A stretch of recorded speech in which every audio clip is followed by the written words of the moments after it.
নমস্কাৰ এই মুহূৰ্তত আহি পৰিছে ৰাজ্যখনৰ বাবে খন্দিয়াৰ কেইবাটাও বিগ ব্ৰেকিং নিউজ।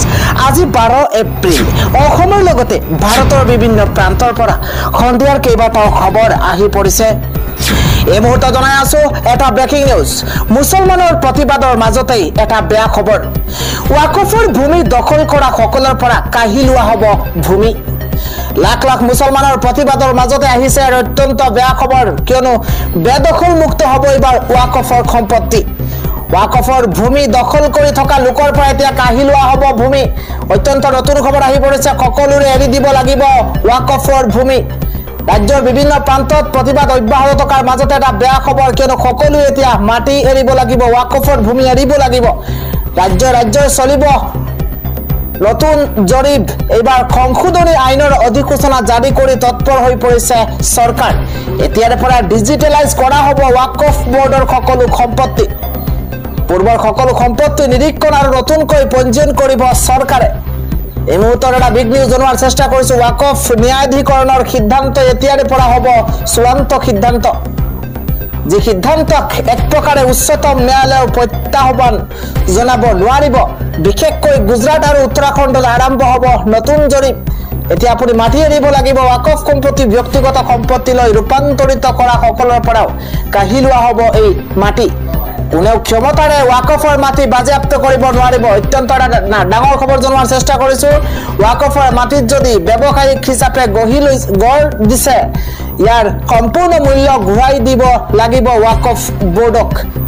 এই আইন কেৱল ইছলাম ধৰ্মৰ সম্পত্তিৰ ক্ষেত্ৰতে প্ৰযোজ্য হ'ব। ওয়াকফৰ সম্পত্তি দখল কৰি থকা সকলে এৰি দিব লাগিব ভূমি। সাধাৰণ নাগৰিকে ওয়াকফ সম্পত্তিৰ তথ্য লাভ কৰিব পাৰিব। ওয়াকফৰ ভূমিত নিৰ্মাণ কৰা হ'ব শিক্ষানুষ্ঠান, চিকিৎসালয়। দৰিদ্ৰ মুছলমানে লাভ কৰিব তেওঁলোকৰ অধিকাৰ। ওয়াকফৰ সম্পত্তি পূৰ্বে সঠিক ব্যৱহাৰ কৰা নাছিল। ইতিমধ্যে কেন্দ্ৰ আৰু ৰাজ্যত গঠন কৰা হৈছে ওয়াকফ পৰিষদ। এই পৰিষদৰ দুজন সদস্য অমুছলমান হ'ব। চিয়া, সুন্নী আৰু পিছপৰা মুছলমান শ্ৰেণীৰ পৰা এজনকৈ থাকিব সদস্য।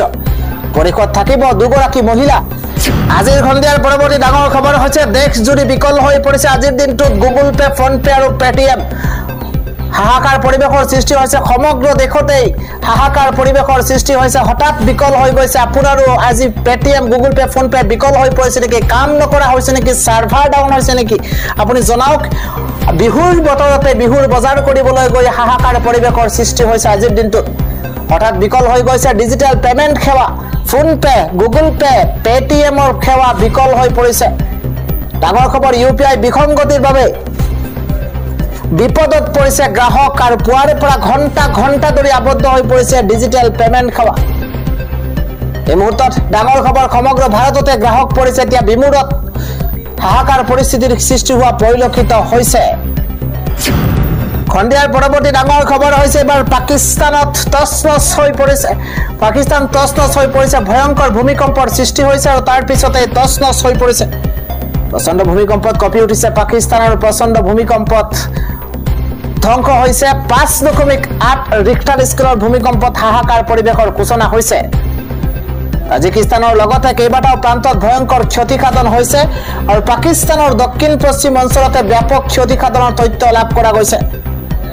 বহু সময় ধৰি হোৱা কম্পনত বহু অঞ্চলত মেলিছে বৃহৎ ফাট। প্ৰচণ্ড ভূমিকম্পত কঁপি উঠিছে পাকিস্তান। আজিৰ দিনটোত হাহাকাৰ পৰিৱেশৰ সূচনা হৈছে, কিয়নো 5.8 ৰিক্টাৰ স্কেলত হৈছিল আজিৰ দিনটোত ভূমিকম্প। আজিৰ দিনটোৰ খন্দিয়াৰ ডাঙৰ খবৰ হৈছে ওয়াকফ আইনৰ বিৰুদ্ধে প্ৰতিবাদ কৰা 110 গৰাকীক আজি গ্ৰেপ্তাৰ কৰা হৈছে। প্ৰতিবাদত হিংসাৰ অভিযোগ উত্থাপন হৈছে। ওয়াকফ আইনৰ বিৰুদ্ধে প্ৰতিবাদ কৰা শতাধিক সংখ্যালঘু প্ৰতিবাদকাৰীক আজি গ্ৰেপ্তাৰ কৰা হৈছে। এগৰাকী দুগৰাকী নহয়, প্ৰতিবাদস্থলীৰ পৰা 110 গৰাকী প্ৰতিবাদকাৰীক গ্ৰেপ্তাৰ কৰিছে আৰক্ষীয়ে। ওয়াকফ আইনৰ বিৰুদ্ধে প্ৰতিবাদ কৰা শতাধিক সংখ্যালঘু প্ৰতিবাদকাৰীক গ্ৰেপ্তাৰ কৰা হৈছে। প্ৰতিবাদত হিংসাৰ অভিযোগত গ্ৰেপ্তাৰ কৰা হৈছে 110 গৰাকীৰো অধিক সংখ্যালঘু প্ৰতিবাদকাৰীক। 144 ধাৰা জাৰিৰ পাছতো ৰাজপথলৈ ওলাই আহিছে শ মুছলমান প্ৰতিবাদকাৰী। বেংগলত শুকুৰবাৰে ওয়াকফ বিৰোধী আন্দোলন লৈছিল ভয়ংকৰ ৰূপ আৰু ৰাজপথ আবদ্ধ কৰি প্ৰশাসনলৈ শিলগুৰি নিক্ষেপ কৰাৰ গুৰুতৰ অভিযোগ উত্থাপন হৈছে। বেংগলৰ মুছলমান প্ৰধান অঞ্চলত মুৰ্ছিদাবাদত ৱাকফৰ বিৰুদ্ধে হৈছিল ভয়ংকৰ প্ৰতিবাদ আৰু আৰক্ষীৰ বাহনৰ লগতে যাত্ৰীবাহী বাছ পৰ্যন্ত জ্বলাই দিছিল প্ৰতিবাদকাৰীয়ে সমগ্ৰ পশ্চিম বেংগলত এতিয়াও হিংসাত্মক প্ৰতিবাদকাৰীৰ বিৰুদ্ধে আৰক্ষীৰ অভিযান অব্যাহত আছে ৱাকফ আইনৰ বিৰুদ্ধে প্ৰতিবাদ কৰা শতাধিক সংখ্যালঘু প্ৰতিবাদকাৰীক আজি গ্ৰেপ্তাৰ কৰা হৈছে পৰৱৰ্তী ব্ৰেকিং নিউজ ৱাকফ আইনক লৈ সুখী নহয় অসমৰ মুছলমান মুখ্যমন্ত্ৰী হিমন্ত বিশ্ব শৰ্মাক চ্যালেঞ্জ দিছে এবাৰ AIUDF-এ ৱাকফ আইনক লৈ অসমৰ এগৰাকী মুছলমান সুখী নহয় মন্তব্য কোনে কৰিছে আমি জনোৱাৰ চেষ্টা কৰিছো ৰাজ্যৰ সকলো মুছলমানে হিমন্ত বিশ্ব শৰ্মা চৰকাৰক বেয়া পাইছে অসমৰ সকলো মুছলমানে ৱাকফ আইন বাতিল হোৱাটো বিচাৰে মুছলমানৰ ৱাকফৰ ভূমি বিজেপিয়ে কাঢ়ি নিব বিচাৰিছে ৱাকফৰ বিৰুদ্ধে আইনী যুঁজ ঘোষণা AIUDF-ৰ বিধায়ক এবাৰ ৰফিকুল ইছলামৰ সৰ্বোচ্চ ন্যায়ালয়ত আমি প্ৰত্যাহ্বান জনাম বিজেপি ৱাকফ আইনক মুখ্যমন্ত্ৰীৰ অনুমতি লৈ অসমৰ মুছলমানে প্ৰতিবাদ নকৰে আৰু পঞ্চায়ত নিৰ্বাচন আৰু বিহুৰ পাছতেই ৱাকফ আইন বিৰোধী প্ৰতিবাদ তীব্ৰতৰ হোৱাৰ হুংকাৰ প্ৰদান কৰিছে AIUDF-এ অল ইণ্ডিয়া জলেমা হিন্দে ৱাকফৰ বিৰুদ্ধে কৰিব তীব্ৰ প্ৰতিবাদ আৰু অসমৰ মুছলমানক লৈ মুখ্যমন্ত্ৰীৰ মন্তব্যক প্ৰত্যাহ্বান জনাইছে বিধায়ক ৰফিকুল ইছলামে খন্দিয়াৰ পৰৱৰ্তী ডাঙৰ খবৰ হৈছে ভয়ংকৰ এক বিমান দুৰ্ঘটনা সংঘটিত হৈছে ৰানৱেৰ পৰা চিটিকি পৰিছে এখন বিশেষ বিমান এই মুহূৰ্তত এটা ভয়ংকৰ খবৰ ভয়ংকৰ বিমান দুৰ্ঘটনাত হাহাকাৰ পৰিৱেশৰ সূচনা হৈছে এবাৰ ৰানৱেৰ পৰা চিটিকি পৰিছে এখন বিমান আমেৰিকাত আন এক ভয়ংকৰ বিমান দুৰ্ঘটনা সংঘটিত হৈছে টেক্সাছৰ জাষ্টিন প্ৰপোৱাছ বিমানবন্দৰত এই অঘটন সংঘটিত হৈছে অৱতৰণৰ সময়তে ৰানৱেৰ পৰা চিটিকি গৈছে এখন বিমানখনত আৰম্ভ হৈছে উদ্ধাৰ অভিযান বিমানখনৰ কাৰিকৰী বিজুতিৰ বাবে এই ভয়ংকৰ ঘটনা সংঘটিত হৈছে দুৰ্ঘটনা সংঘটিত হোৱাৰ লগে লগে যাত্ৰীৰ মাজত হাহাকাৰ পৰিৱেশৰ সূচনা হৈছে আৰু কথমপি প্ৰাণ ৰক্ষা পৰিছে যাত্ৰীসকলৰ শুকুৰবাৰৰ দিনৰ ভাগতে আমেৰিকাতে সংঘটিত হৈছে এই ভয়ংকৰ হেলিকপ্টাৰ দুৰ্ঘটনা